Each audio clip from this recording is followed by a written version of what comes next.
Egunon, 14 de septiembre del año 2000.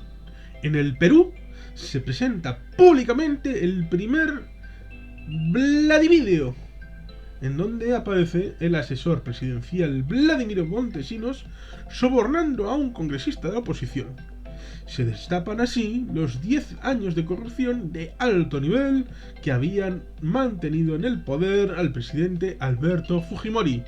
En unas semanas el escándalo desembocará en la renuncia desde Japón del presidente.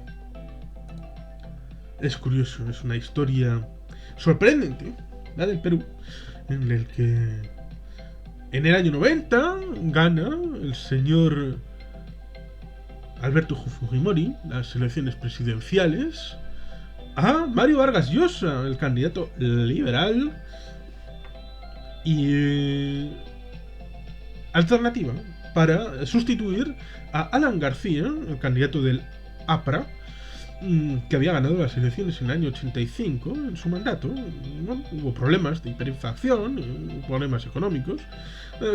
Un candidato que fue secretario general de su partido con 33 años y presidente con 36, un jovencito.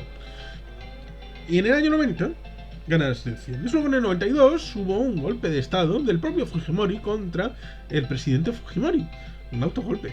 Y luego en el año 94 pues hubo un problema en el tema de la primera dama, y Keiko Fujimori, la hija de Alberto, se convierte formalmente en la primera dama hasta el año 2000, que desaparece formalmente.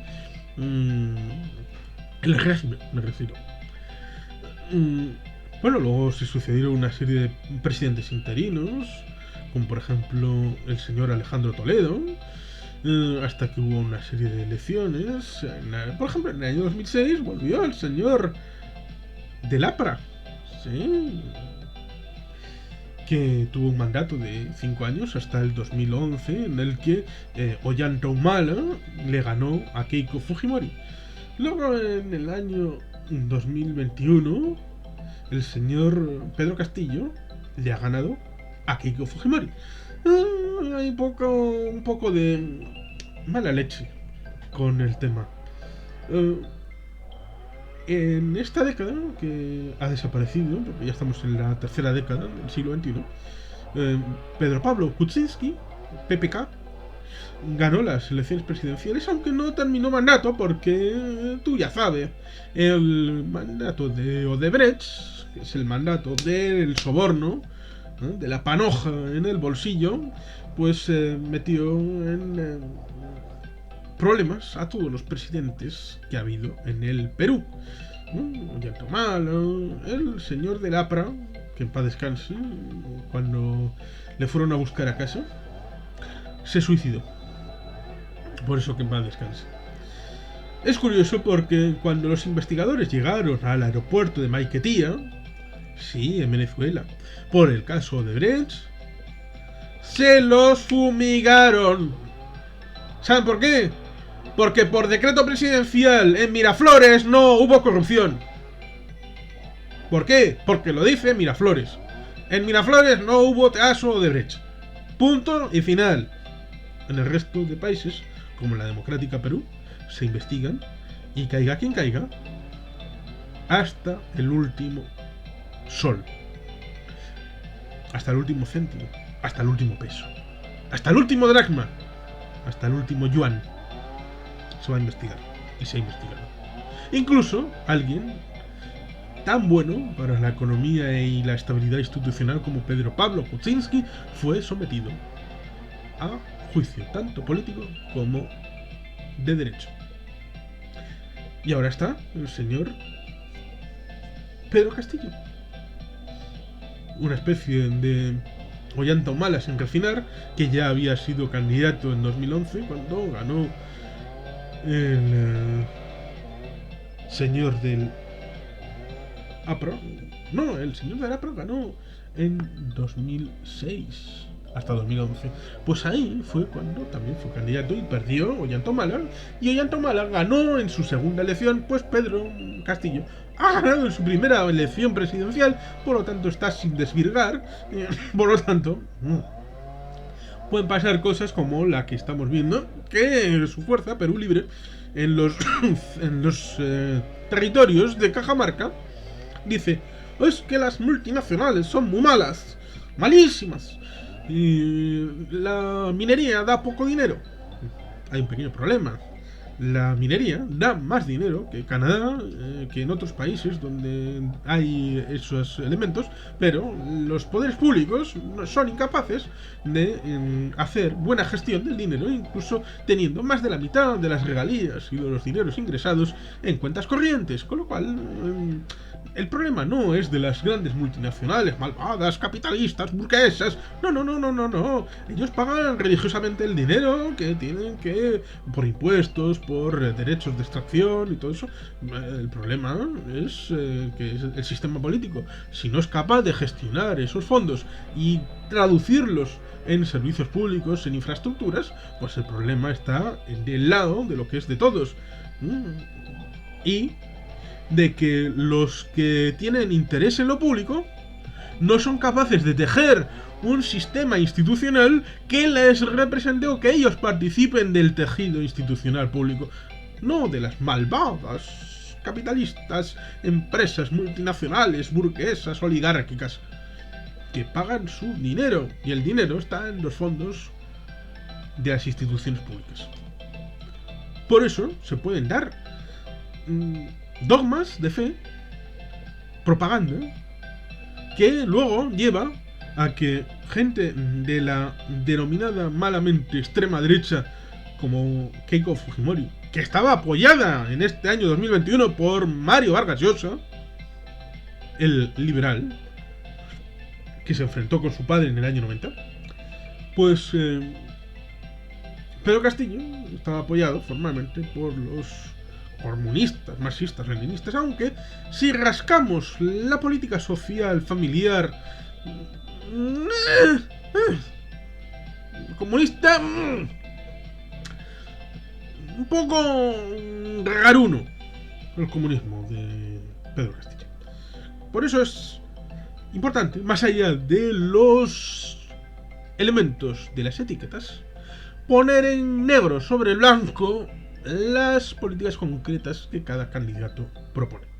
El Perú ha tenido una cierta estabilidad sorprendente, equiparable a la de Italia, que durante muchas décadas ha tenido más primeros ministros que años.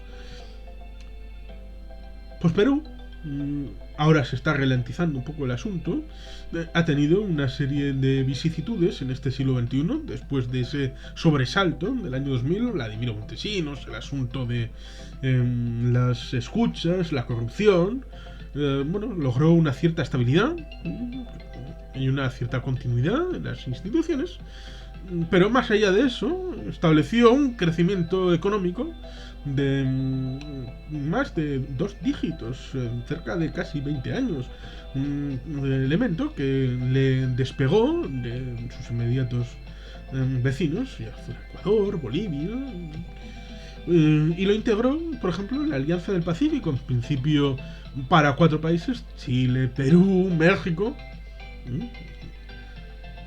que eran países que dan al Pacífico y que eran de economía más libre, en teoría, sobre todo Chile y Perú, curiosamente, en la zona de Sudamérica, que el crecimiento y la estabilidad política eran la envidia de los vecinos.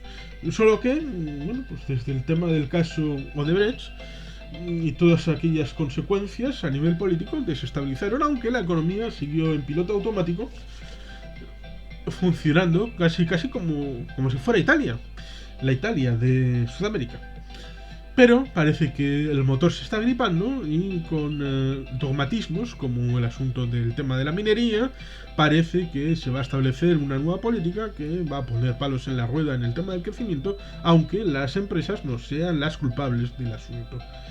¿Cuáles serán las políticas de Pedro Castillo en el futuro? Eso ya se verá. Pero ahora, en este 14 de septiembre de 2021, han de celebrarse las efemérides de este aniversario del tema de la corrupción que estaba establecida en el Perú de aquel periodo dictatorial, en ese parteaguas, cuando se descubrió el tema de los Vladividios, el Vladimiro Montesinos, la corrupción, tratar de comprar la voluntad de los otros para tratar de mantener la supervivencia de Alberto Fujimori, que cuando pudo, se supo que estaba siendo investigado, se evadió del país, se pidió el acogimiento en su Japón de origen, y desde allí, por burofax, expresó su dimisión de la presidencia del Perú. Luego en algún momento volvió, fue encarcelado, los hijos de Fujimori hicieron tratos para que fuera amnistiado, al final fue amnistiado, tuvo una serie de problemas para Pedro Pablo Kuczynski a nivel político, porque más allá del juicio por el tema de Odebrecht, fue separado del cargo por un impeachment, en el que parece que para ser separado del cargo de presidente solamente hay que ser incapacitado por votación de una mayoría especial en el Parlamento del Perú. Casi no hay que justificarlo, lo cual es un desvío político en el que, si se usa mal, pues puedes establecer que solamente con mirarte mal en un pasillo es que el presidente está pirado, está loco, y por lo tanto sumamos una mayoría suficiente en el Congreso del Perú y le destituimos del cargo. Es algo que debería de funcionar de una mejor manera para poder establecer esa realidad en el Perú que merece un futuro estable, acorde a lo que ha venido siendo su estabilidad económica. Y por supuesto merece que la población sea autoconsciente de la situación en la que está realmente, dejarse de dogmas, de principios maledicentes de la propaganda política y partidista, y establecer los vínculos con la economía real, con los dineros de lo público, de la gestión de lo público, ya sea a nivel local, comarcal, regional y territorial del Perú, para poder ser dueños de su propio destino, de su propio futuro, que es lo que debería de ser para superar los conatos posibles de corrupción, ya sea el tema de Vladimiro Montesinos, el tema de Odebrecht o cualquier otro que se pueda poner encima de la mesa, tratando de vincularse con la mejor versión del Perú, la mejor posibilidad, aquella que abrió los ojos a Chile y a otros países para establecer la Alianza del Pacífico frente a objetivos dogmáticos como la CELAC, UNASUR, que no funcionaron porque estaban vinculados más a una serie de lineamientos políticos surgidos desde Miraflores, desde Caracas, para todo el ámbito de las Antillas y de Sudamérica, más allá del ámbito de la construcción de lo común, de lo que entonces se decía la gran madre patria latinoamericana, la patria grande de Sudamérica, pero era más bien un discurso ideológico, porque la Unión Europea se empezó a construir por el tema económico, y luego, a partir de esa forma de vincularse en lo estructural, se empezó a ver que se podía construir también estructura política para dar cobertura y liderazgo a esa construcción económica. Estas cosas son las que deberían estar encima del debate público. Pero claro, la confrontación, como en aquel momento, después de 8 años en Europa, después de la caída del socialismo real, en América no tienen que decir, no, es que el mal soviético está en los libros de historia. No. Es que el miedo es real en países como en Bolivia, en Venezuela, por supuesto, en países del entorno, donde, por ejemplo, en Ecuador, Bolivia, Ecuador, Venezuela, Argentina, Brasil, el miedo a un giro al comunismo soviético, encarnado en el socialismo del siglo XXI, o en la versión de Correa, o la versión de Evo Morales, o la versión de Nicolás Maduro, o en el intento posible designado para los Kirchner o para Dilma Rousseff, Lula da Silva y todo aquello, es una realidad tangible que los candidatos no tienen que sacar el espantajo del comunismo en la Europa del Este. No, no, no, no, no. Lo tienen muy vigente y por lo tanto, en el otro lado se escoran hacia muy a la derecha. Con lo cual te encuentras con que gente sensata, como ha pasado en este 2021, no está en la segunda vuelta de las elecciones presidenciales del Perú. Un equivalente a un Pedro Pablo Kuczynski que tuvo la fortuna de poder llegar a la segunda vuelta y ganar las presidenciales hace no tanto, pues eso ha desaparecido del panorama político y nos encontramos con dos elementos que nadie aceptaría, pero tienes que aceptar entre Guatemala y Guatepeor, entre Pedro Castillo y Keiko Fujimori, que después de muchas semanas de pelea para ver quién había tenido un resultado más limpio, al final tuvo que aceptar Keiko Fujimori que había ganado Pedro Castillo, seguramente para, a renglón seguido, ir camino a la cárcel. Keiko Fujimori. Pedro Castillo. ¿Será como algún antecesor? ¿Será un nuevo Ollanta Humala? ¿Será un nuevo Alan García? ¿Será un nuevo Alejandro Toledo? ¿Quién será Pedro Castillo? ¿Tendrá un Vladimiro Montesinos al lado? ¿Lo descubriremos dentro de un quinquenio? ¿Una década? ¿Nunca? ¿Habrá un nuevo Odebrecht que afecte a Pedro Castillo? ¿O serán unas políticas equivocadas las que acaben afectando al mandato? Ahí está la historia de Perú. Para acercarse. Muchas vicisitudes, muchas elecciones presidenciales, muchos presidentes con su enfoque particular y el tema de la corrupción permeando toda la historia reciente, que como digo, pudo haber una tangentópolis, pero la economía tiró como un cohete, por lo menos hasta ahora. Veremos qué depara el futuro a la nación del Perú. Y sin más, deseándoles lo mejor, eskerrik asko, agur oro bat, beti helpean.